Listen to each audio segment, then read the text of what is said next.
Sekeres Price from Wall Center and a presentation of Jaguar Land Rover Vancouver. We can vouch for this personally. We were on the floor at Jaguar Land Rover Vancouver, the corner of Broad and First, and the Range Rover Sport 2023 edition has arrived. It is a thing to behold.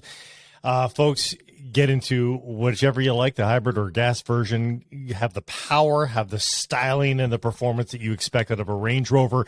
It is everything you would hope it to be and more at the corner of Burrard and First. Bodog poll question today asking you, who will be the surprise of preseason? Danny DeKeyser, Nils Höglander, Danila Klimovich, Jason Dickinson. You can vote at Sekeres and Price on Twitter. Bodog from Sports Odds to Free Casino Games. Make a play at bodog.net.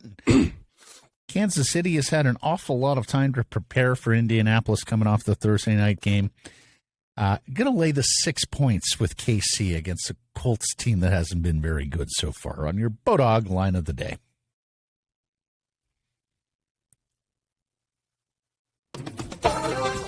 Accuracy and me don't get along, believe me. The bananas. It's not a potassium thing. I'm just a big fan.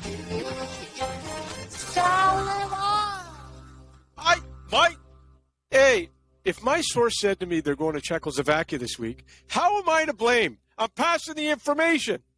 Ricky's going to be really excited to know that bananas are apparently recession-proof. I read a piece on that this week. Banana prices are not going to go up despite inflation. No, I mean, it's potassium. It's a great business to get into. You know, Costa Rica, all those bananas.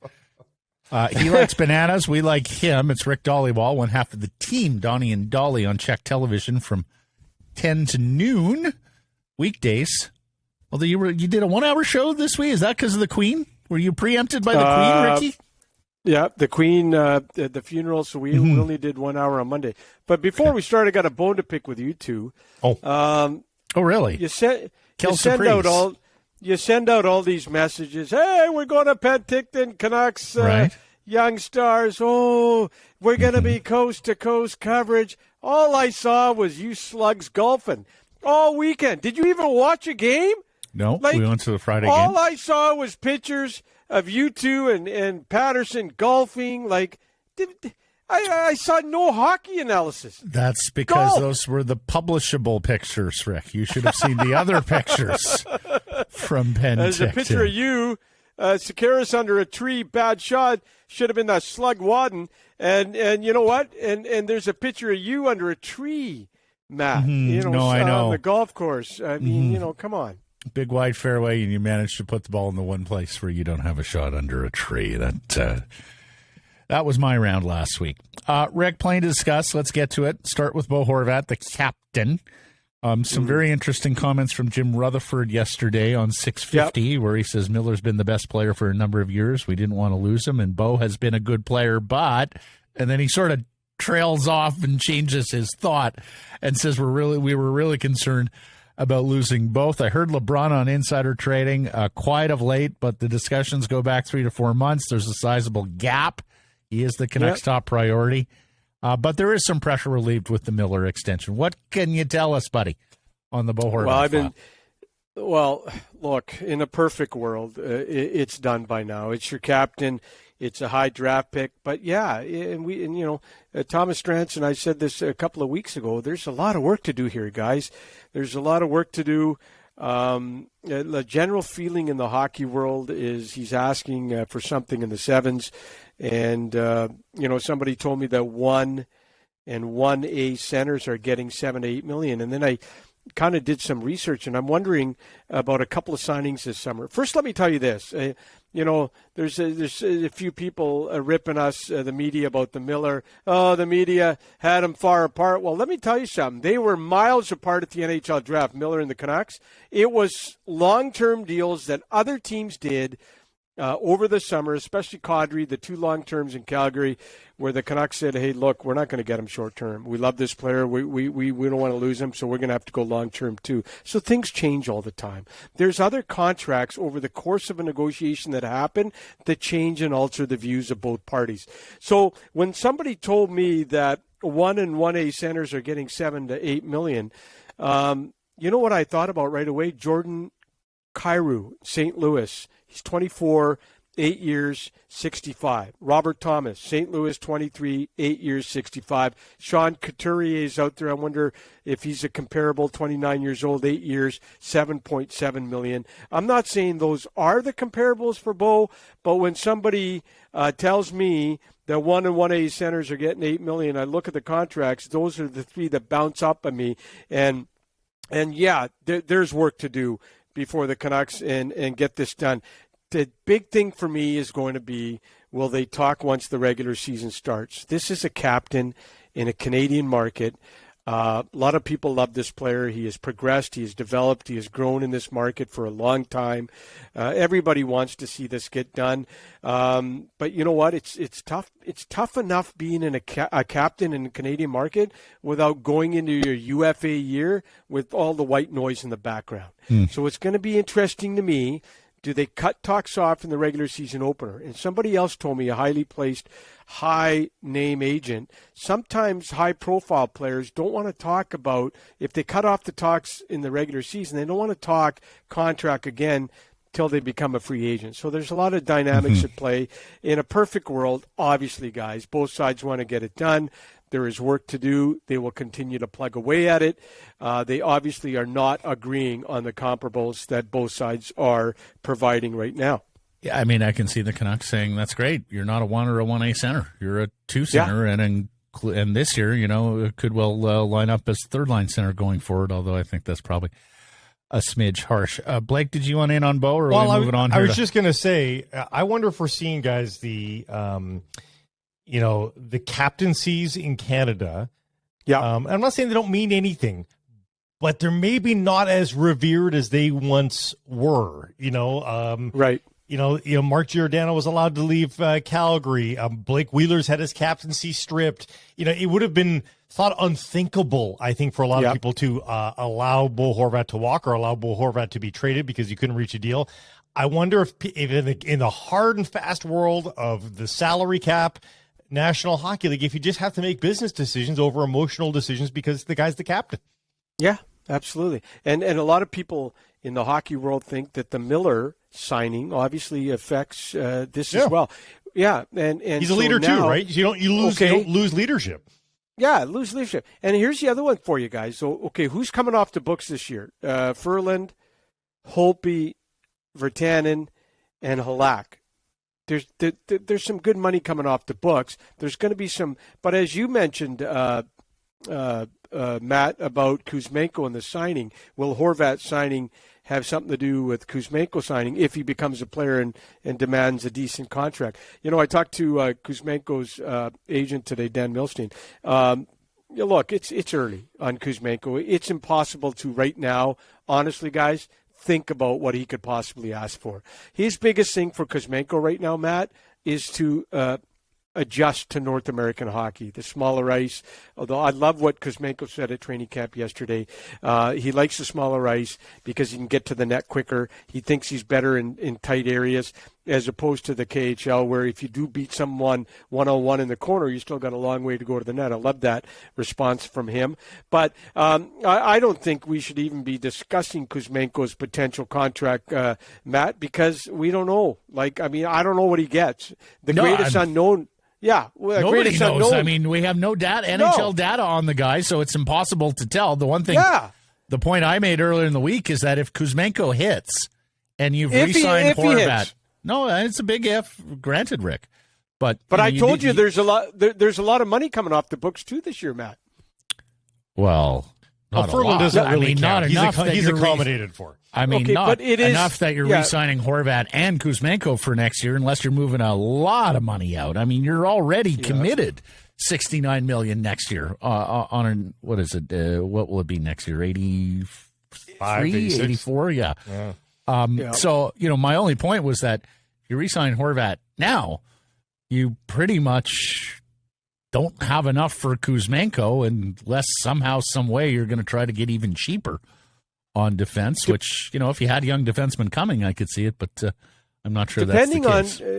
Depending on how Kuzmenko does, Boudreau told us, if this guy's a player and with his personality, he's going to own the city. Yeah. He's always smiling, laughing. He's just a wonderful personality. He's actually he's fun to watch in interviews. He's playing with the kids on the ice a couple of weeks ago. He's on the bench.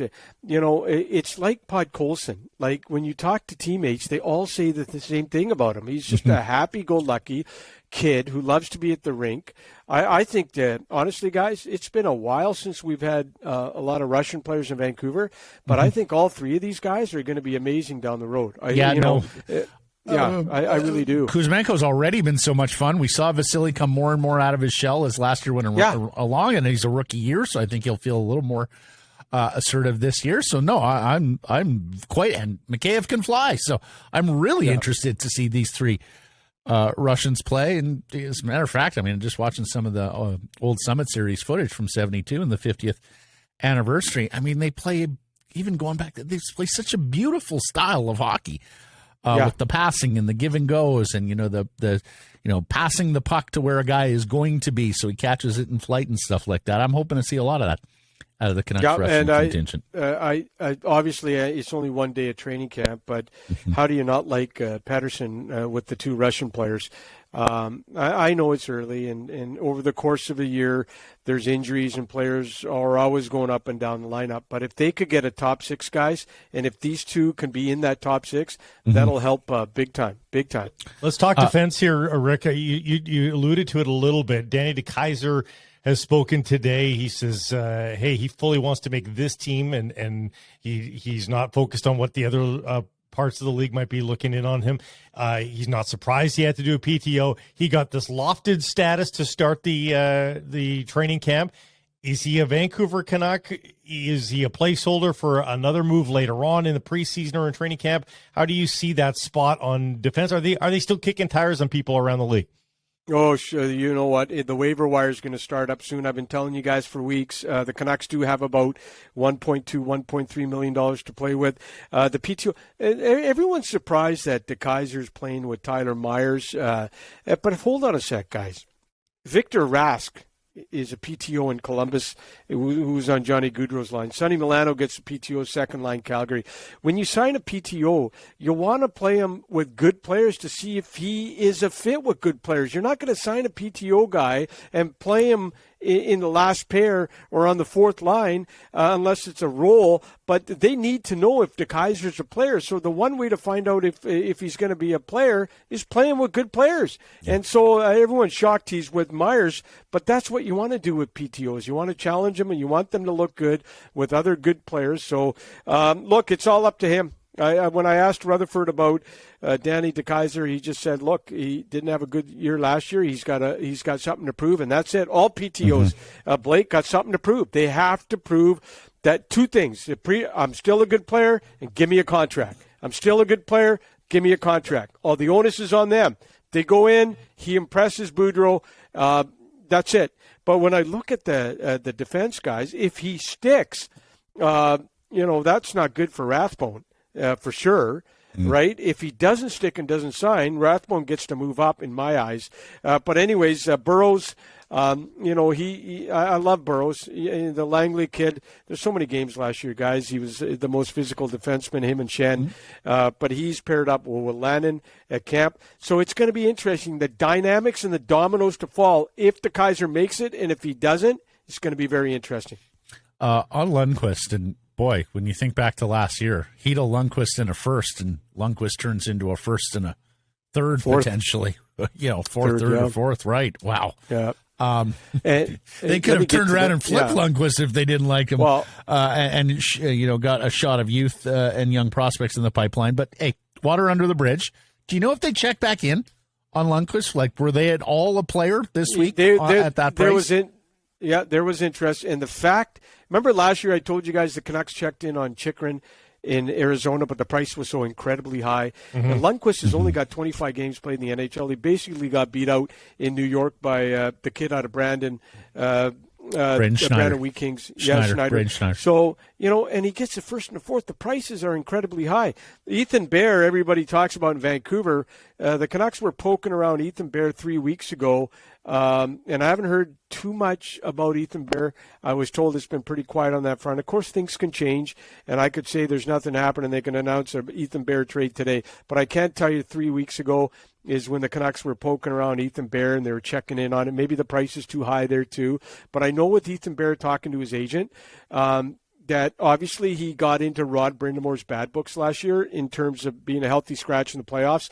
And so the deal was, we'll re-sign in Carolina, but you still got to move him, right? So that's the thing with Bear. They're still trying to move him. So I do know 3 weeks ago the Canucks were poking around Ethan Bear. I don't, as I was told, it's been quiet on that front. But look at the Canucks. They said two things, Rutherford and Alvin, when they got here. They need to get younger and they need to get faster. They got faster with Mikheyev. That guy's going to be a monster on the penalty kill. He's going to be really helping their PK. You know that. And the other one is their quest to get a right shot D under the age of 26 is a daily event. They are always monitoring, looking for that, Blake and Matt. And I do want to say one thing, which really surprised me earlier this week, was when Sonny Milano signed his PTO in Calgary. I poked around and asked if the Canucks were interested, and I found out the Canucks also offered Sonny Milano a PTO, which surprised me because when you look at the summer, and they mostly wanted to do what, guys?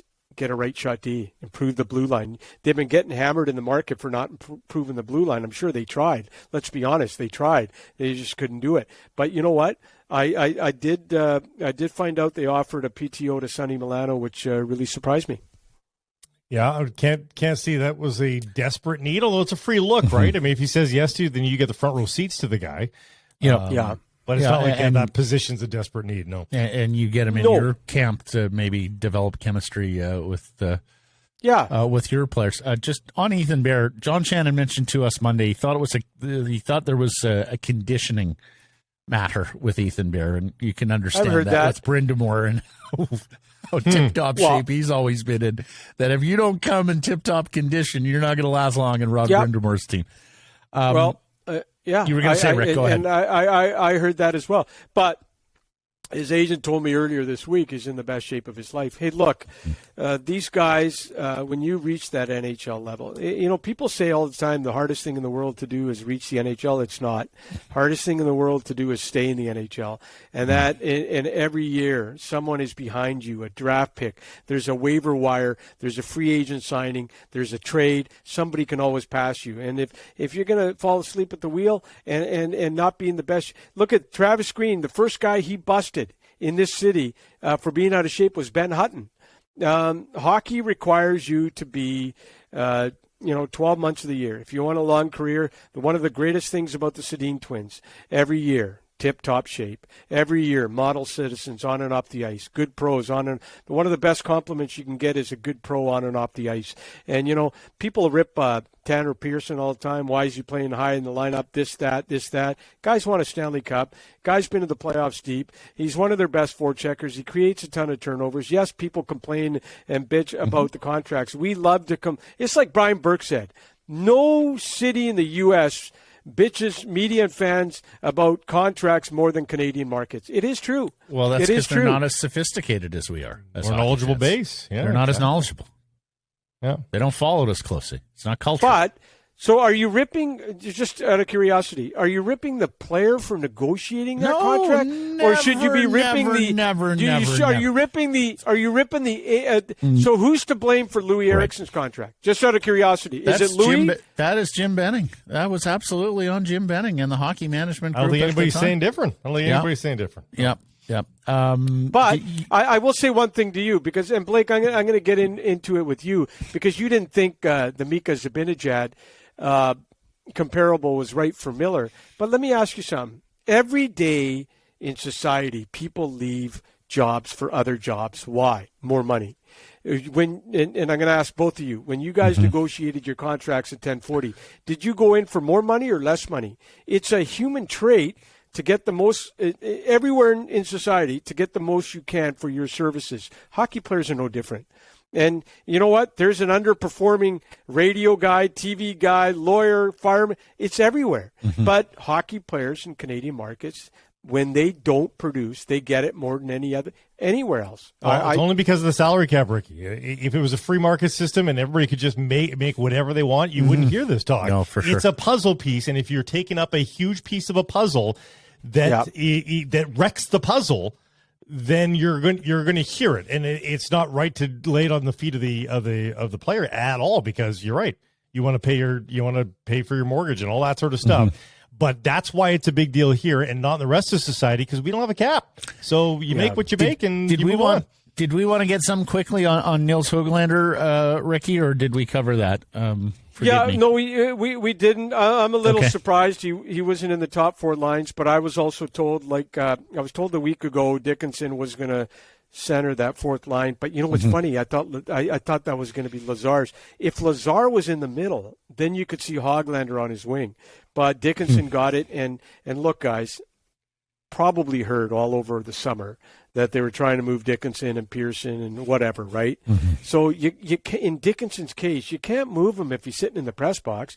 You got to, and we talked about the waiver wire and NHL teams looking at other NHL teams in preseason, this, that. You can't move a guy if you're not playing him. You can't move a guy if he's sitting in the press box. So Dickinson gets the fourth line center role.